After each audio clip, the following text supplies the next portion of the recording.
সবাইকে স্বাগত জানাই সোহেল এক্সক্লুসিভ ইউটিউব চ্যানেলে।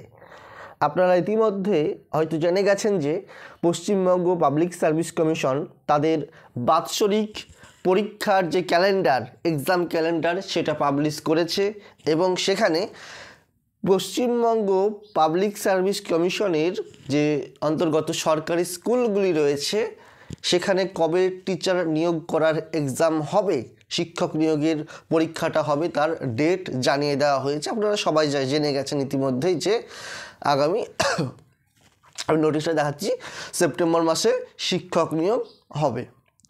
তো ঠিক আছে, সবাই জেনে গেছেন, হাতে মাত্র কয়েকটা মাস সময়। এই সময়ের মধ্যে আমরা কিভাবে প্রিপারেশনটা নেব তার সম্পূর্ণ গাইডলাইন্স নিয়ে আজকের ভিডিওটা থাকছে। সেই সঙ্গে জেনে নেব যোগ্যতা, বয়স, নিয়োগ পদ্ধতি এবং সিলেবাস সংক্রান্ত যে সবার ধারণা রয়েছে, সিলেবাস নিয়ে যেহেতু সবাই বিভ্রান্তির মধ্যে রয়েছে একটা, তো সেটা কাটিয়ে দেওয়ার চেষ্টা করব আজ।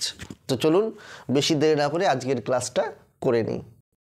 এ হচ্ছে পাবলিক সার্ভিস কমিশনের যে নোটিশ, সেই নোটিশের এক্সাম ক্যালেন্ডারের কিছুটা অংশ, যেখানে আপনারা দেখতে পাচ্ছেন যে 85 এবং 86 নম্বর সিরিয়ালে রয়েছে পশ্চিমবঙ্গ পাবলিক সার্ভিস কমিশনের অ্যাসিস্ট্যান্ট মাস্টার এবং মিস্ট্রেস নিয়োগের জন্য কথা বলা হয়েছে।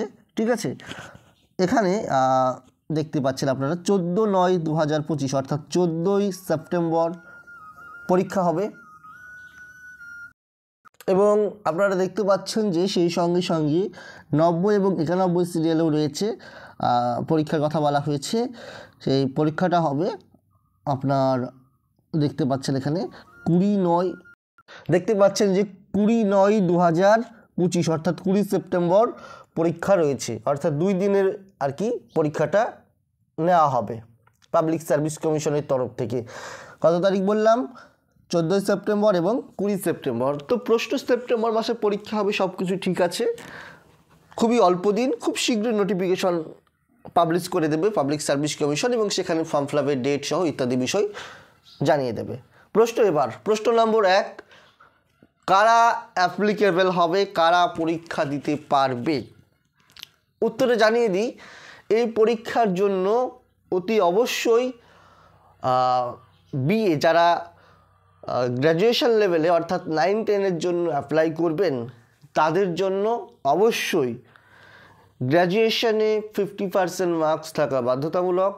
সেই সঙ্গে অতি অবশ্যই বিএড কমপ্লিট বিএড লাগবে। ওকে, এবং যারা আপনার মাস্টার ডিগ্রি করা আছে আর কি, কিন্তু বিএডে 50% নাম্বার নেই যাদের, তারাও কিন্তু অ্যাপ্লিকেবল হবে গ্র্যাজুয়েশন লেভেলে অর্থাৎ 9-10-এও এবং 11-12-এর ক্ষেত্রেও অবশ্যই বিএড কমপ্লিট লাগবে। এজ লিমিট কত? এর আগের ভিডিওতে বলেছিলাম, ইতিমধ্যে আপনারা সবাই জানেন। কলকাতা গেজেট প্রকাশিত হয়েছিল 2024 সালে, সেখানে জানিয়ে দেওয়া হয়েছিল পাবলিক সার্ভিস কমিশনের তরফ থেকে এজ লিমিট এবার একটু বাড়বে। আগে 32 ছিল, এখন হয়ে যাবে 36, অর্থাৎ 36 বছর হচ্ছে এজ লিমিট বা বয়সসীমা।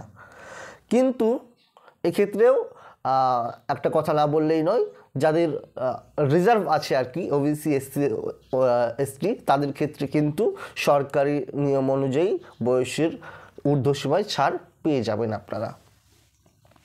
এটা গেল বয়স। সিলেবাস কি করব? সব থেকে বড় প্রশ্ন, কি নিয়ে পড়াশোনাটা স্টার্ট করব? সিলেবাস কি চেঞ্জ হবে?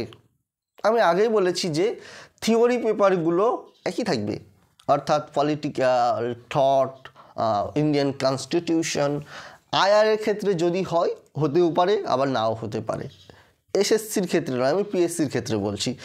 তো বুদ্ধিমানের কাজ হবে ওয়েট না করে পুরনো সিলেবাস অনুযায়ী পড়া। সিলেবাস শেষ হলে যদি চেঞ্জ হয় বা সংশোধন করা হয়, আহামরি হবে না, খুব বেশি হলে 2-1টা টপিক হয়তো সংযোজন কিংবা বিয়োজন হতে পারে, তাছাড়া আর কিছুই না। তাহলে বুদ্ধিমানের কাজ হবে পুরনো সিলেবাস অনুযায়ী ভালো করে প্রিপারেশন স্টার্ট করা। আজ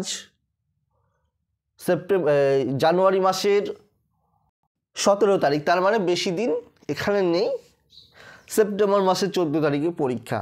তাহলে আমরা যদি হিসাব করে দেখি মোটামুটি 7 মাস মতো আমরা ঠিকঠাক একদম পারফেক্ট সময় পাচ্ছি 7 মাস পড়ার জন্য। এই 7 মাসের মধ্যে আমাদেরকে সম্পূর্ণ প্রিপারেশন কমপ্লিট করতেই হবে, যে করেই হোক। কেননা এখানে আহামরি যে সিট থাকবে, যেহেতু রাজ্যে সরকারি স্কুলের সংখ্যা কম, সিট আহামরি থাকবে না, তবে বেশি থাকবে। কেননা অনেক বছর পরীক্ষা হয়নি, 15 সালে লাস্ট হয়েছিল, সিট বেশি থাকবে, এইটুকু বলতে পারছি। আরও একটা বিষয় আমি আর কি সবাইকে আমি আশ্বস্ত করবই। স্কুল সার্ভিসের কথা অনেকে জিজ্ঞাসা করছি, স্কুল সার্ভিস কমিশনের পরীক্ষা কবে হবে? বলে রাখছি 26 সালে ভোট, সেখানে পিএসসি এরকমভাবে আর কি নোটিশ জারি করেন, এত নিয়োগ বিজ্ঞপ্তি একসঙ্গে এবার করেছে।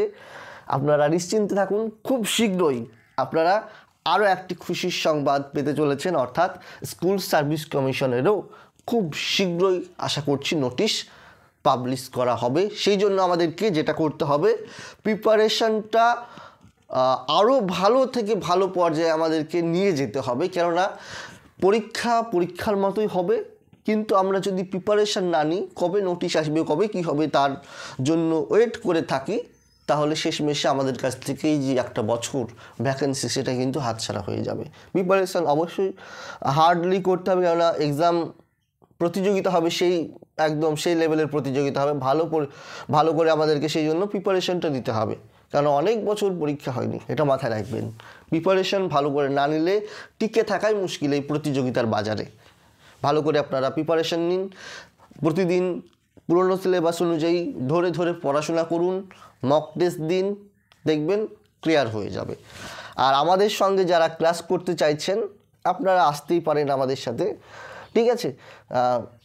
আপনাদের জন্য মাত্র 2999 টাকায় আমাদের পিএসসি ফুল প্যাকেজ থাকছে।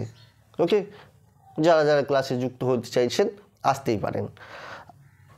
7679955216 এই নম্বরে আপনারা অতি সত্বর যোগাযোগ করুন।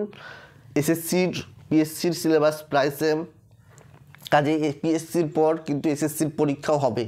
তাই আপনাদেরকে আমি অনুরোধ করব আর কি, ভালো করে আপনারা যেভাবে পারেন আমাদের সঙ্গে জুড়ে কিংবা অন্য জায়গায় জুড়ে, যেখানে আপনার ভালো লাগবে, প্রিপারেশনটা যেন বন্ধ না হয় এখন এই মাঝপথে এসে। যাই হোক, আজকের মতো এখানে রাখছি।